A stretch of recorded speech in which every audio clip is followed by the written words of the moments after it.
Oke, itulah keterangan dari warga soal lulus kuliah langsung nyalek.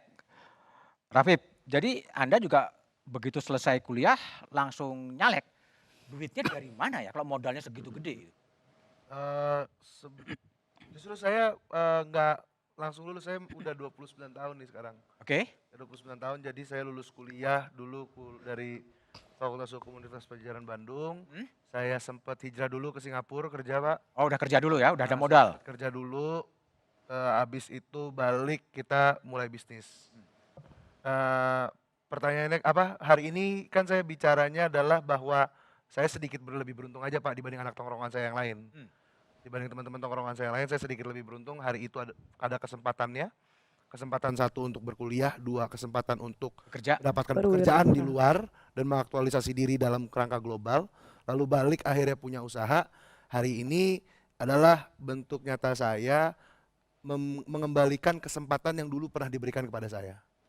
Oke, baik. Kalau Ruby, untuk apa kampanye sekarang pertama kali dan nyalek di Partai Gerindra, itu dananya hasil kerja Anda selama ini, kemudian dimanfaatkan untuk meningkatkan elektabilitasnya Ruby? Pastinya dananya juga menggunakan dana penghasilan Ruby sendiri selama Ruby kerja dan juga membangun usaha sendiri. Tapi itu juga tanpa bantuan orang tua juga lah. Tanpa bantuan orang tua? Dengan Oh, dengan bantuan orang tua. Oke. dengan bantuan orang tua juga, keluarga dan kerabat yang siap mendorong Ruby untuk mencalonkan diri, siap untuk mensupport. Oke, baik. Coba ada mahasiswa yang juga ingin bertanya kepada caleg-caleg muda, Faisal Keliobas. Calon Silakan. caleg ini. Calon caleg. Calon caleg. Silakan, Faisal. Baik, bismillahirrahmanirrahim. Assalamualaikum warahmatullahi wabarakatuh. Waalaikumsalam. Salam sejahtera, salam Pancasila, abadi perjuangan. Perkenalkan, nama saya Faizal Mubarak Keliobas, mahasiswa Fakultas Ilmu Sosial dan Ilmu Politik Universitas Muhammadiyah Jakarta. Yang pertama saya pikir bukan menjadi rahasia umum bahwasannya di parlemen sana kita tidak hanya bicara soal kualitas saja, kita tidak hanya bicara soal kapasitas saja, tapi kita bicara tentang kuantitas juga begitu. Artinya apa? Artinya adalah di parlemen sana kita tidak hanya bicara tentang gagasan atau ide apa yang Bapak Ibu punya begitu. Tapi tentang bagaimana seberapa mampu Bapak Ibu untuk mengakomodir massa, untuk mengkonsolidasikan apa yang Bapak Ibu punya begitu. Gagasan-gagasan seperti apa yang mampu untuk direalisasikan begitu.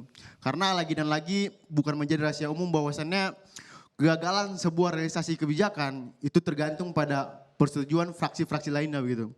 Jadi saya juga magang di DPR RI, saya pikir beberapa waktu lalu DPR RI baru saja mengesahkan rancangan revisi Undang-Undang Aparatur Sipil Negara dan juga revisi Undang-Undang Ibu Kota Negara baru begitu. Jadi lagi dan lagi yang ingin saya sampaikan adalah lagi dan lagi PKS sebagai fraksi, satu-satunya fraksi yang menolak, yang berdiri sebagai satu-satunya yang berdiri sebagai barisan yang melakukan perlawanan begitu. Jadi saya pikir singkat dan sederhana yang ingin saya tanyakan kepada Bapak Ibu ketika nanti memang terpilih sebagai wakil rakyat, sebagai orang-orang yang akan menduduki kursi-kursi di parlemen nanti, mampukah Bapak Ibu untuk berdiri, untuk menyatakan perlawanan kepada hal-hal yang mungkin tak sejalan dengan idealisme yang Bapak Ibu punya begitu. Oke, baik. Saya minta Seno Ya. untuk menjawab. Oke. Mampu nggak Seno, meskipun Anda di DPRD tadi kan Ya. soal gagasan dan kemudian menyuarakan aspirasi-aspirasi publik. Ya, terima kasih. Buat saya berhadapan dengan situasi yang tidak mengenakkan untuk posisi dan situasi saya itu sesuatu yang sudah lumrah. Saya mengawali proses beraktivasi di organisasi itu tidak melalui partai politik dulu sebenarnya Mas Budiman, tetapi berangkat dari gerakan pelajar pada waktu itu yang memperjuangkan agar sekolah gratis di SMA di Surabaya tetap bertahan. Yang saya lakukan dan saya tempuh pada waktu saya SMP pada waktu itu adalah mengkonsolidir pasukan teman-teman pelajar untuk mengirimkan 33.000 surat kepada Presiden untuk memperjuangkan itu. Proses belajar di organisasi dari sekolah hingga lulus SMA, hingga masuk ke partai politik itu yang membuat saya, pada waktu itu saya menghadapi situasi yang luar biasa juga. Dipaksa ditekan untuk keluar dari sekolah, dipaksa untuk segala macam, wah berbagai macam terjadi. Maka bagi saya tidak ada alasan di dalam partai politik jika dalam situasi-situasi tertentu harus memilih antara mana yang harus saya bela, apakah saya harus membela yang dibutuhkan oleh masyarakat atau saya membela kelompok tertentu, maka bagi saya tidak sulit untuk memilih jawabannya. Oke, baik Seno. Abraham, tadi kalau pertanyaan kan Golkar ini kan partai yang bersama PDI ya, kan relatif tua, tapi kehadiran Anda yang muda ini bisa nggak sih mengubah sistem atau mewarnai perubahan-perubahan dalam DPR nanti atau gimana? Iya. Atau ikut larut saja? Ya, jadi kebetulan kalau saya sendiri, saya ini tidak cari makan dari politik. Tidak cari makan Saya dari tidak politik? cari makan dari politik, saya juga generasi pertama dari keluarga besar saya yang masuk ke dunia politik. Artinya apa? Artinya saya nothing tulus. Saya salah satu orang yang menolak pada waktu itu, mohon maaf Mas Eno, saya menolak pada waktu itu apabila Ketua Komisi 3 mengatakan, oh ya ini nunggu juragan. Saya menolak karena apa? Kita pada waktu kita menjadi anggota DPR RI, kita menjadi Dewan Perwakilan Rakyat. Yang artinya apa? Artinya kita harus membela kepentingan masyarakat pada umumnya. Dan apabila hal itu harus kita tentang, ya harus kita tentang apapun konsekuensinya. Dan apabila saya hari ini harus dipecat dari partai, ya sudah, saya kembali cari uang di tempat lain. Saya tidak ini Siap dipecat? Kita siap dipecat kapanpun. Kita siap untuk memperjuangkan apa yang menjadi idealisme kita.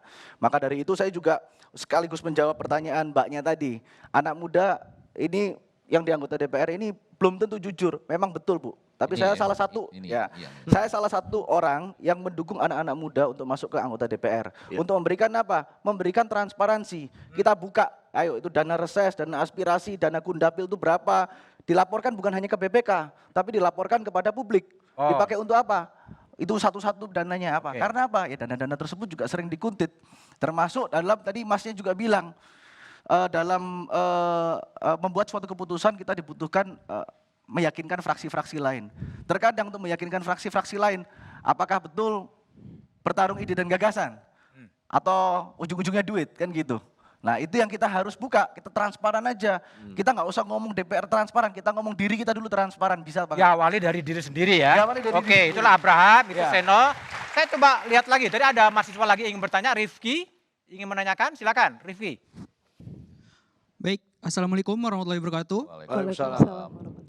Perkenalkan, saya Rifki Abdillah, mahasiswa dari Universitas Negeri Jakarta. Salam teman-teman semua, salam perjuangan, kawan-kawan semua. Di sini saya ingin menanyakan kepada para caleg muda, calon legislator pemuda Indonesia ya. Bahwasannya kalau kita melihat, kita seringkali anak muda ini melakukan sebuah diskusi, sebuah konsolidasi-konsolidasi. Bagi kami seorang mahasiswa, para pemuda itu adalah hal yang biasa. Namun kita lihat lagi bahwasannya pemilu 2024 adalah pemilunya anak muda. Yang dimana anak muda ini masih banyak sekali yang menjadi swing voter di pemilu 2024 nantinya. Nah pertanyaan saya cukup simpel. Dari konsolidasi-konsolidasi kami yang sudah kami lakukan, yang sering kami jalankan, mana gagasan dari caleg muda yang ada di depan ini yang mendebatkan gagasan anak muda Indonesia hari ini. Terima kasih. Wassalamualaikum warahmatullahi wabarakatuh. Baik, saya minta Ayu untuk menjawab ya soal gagasan. Gagasan untuk bisa meraih suara-suara anak muda yang masih bimbang. Gagasan apa sih yang mau dibawa oleh Ayu? Baik, sebenarnya kebetulan mengungkit terkait diskusi, saya juga sering mengadakan diskusi selama 2 tahun terakhir dari setiap kota ke kota, dari sebelum saya memantapkan diri sebagai caleg DPR RI. Jadi sudah berlangsung selama 2 tahun dan di situ saya datang seorang diri dan floornya, pesertanya itu siapa aja boleh datang. Di situ saya memperkenalkan diri bahwa saya di sini sebagai politisi muda di mana saya butuh 2 arah. Saya butuh masukan dari teman-teman yang di mana mungkin ada ketertarikan di dalam politik namun belum tahu untuk memilih bendera yang mana gitu. Dan saya di sini selalu menekankan bahwa berpolitiklah dimanapun tempat kalian yang menurut kalian idealismenya sesuai sama kalian. Terserah mau dimanapun gitu, tapi kalau misalnya teman-teman mau masuk Partai Amanat Nasional, saya akan terima dengan tangan terbuka gitu. Tapi kalau misalnya milih di tempat lain pun nggak apa-apa, nggak masalah, tapi saya selalu menekankan bahwa berpolitik itu memang penting, dan mungkin menyangkut juga sama pertanyaan yang tadi, yang pertama, karena berpolitik itu bukan cuma hanya menjual program apa yang bisa kita bawa, bahwa kitanya sebagus apa, pendidikan kita setinggi apa, tapi bisakah kita merangkul jembatan-jembatan ini gitu? Bisa nggak sih kita ngerangkul orang-orang untuk sama nih satu visi sama kita, sama nih satu frame sama kita, dan itulah yang nggak bisa kita dapat gitu. Namun dalam ilmu-ilmu berpolitik kita, ilmu-ilmu yang kita punya untuk merangkul orang, karena berpolitik itu sebenarnya apa sih gitu? Selain untuk ngomong, selain untuk mengumpulkan orang gitu, kita menyamakan satu pikiran gitu. Dan itulah yang sebenarnya gagasan-gagasan yang saya pun selalu ambil dari setiap diskusi-diskusi yang saya Oke. lakukan selama 2 tahun terakhir. Baik, kalau Sandra tadi kan sebagai data analis ya, melihat berbagai macam data. Tapi persisnya kalau nanti Anda seandainya terpilih ke Senayan, gagasan seperti apa yang akan dibawa? Ada nggak sih satu benang merah anak-anak muda ini ingin membuat apa di parlemen? Atau ikut arus saja semuanya dengan para elit-elit partai yang sudah senior itu? Oke, jadi kalau boleh bercerita sedikit, saya pun juga ikut sebagai caleg DPR RI bukan untuk mencari duit, karena insya Allah saya akan mewakafkan seluruh gaji dan tunjangan saya 100% untuk dapil. Jadi apa yang saya, terima kasih. Jadi apa yang saya janjikan untuk masyarakat dan sudah saya utarakan dari sekarang, pertama adalah transparansi. Saya harus selalu, komitmen saya adalah mempublish semua data, baik dari pertama FGD, focus group discussion, siapa yang hadir, apa yang disetujui, apa yang tidak disetujui, dan kedua alur dana reses dan dana-dana Dibuka lainnya semua? betul akan Oke. dibuka semua dan akan dengan sangat transparan kita publish dan kita kita kritik sama-sama. Jadi saya nggak mau sebagai DPR RI berarti saya yang paling benar, saya tidak ada ruang untuk berkembang, tapi karena ini adalah caleg-caleg muda, kita adalah caleg-caleg yang berani untuk bilang mungkin saya salah, mungkin saya harus mendengarkan Anda, mungkin kita harus memperbaiki. Kita adalah anak-anak muda yang ingin selalu berproses dan Always connecting improve. ya Betul. dengan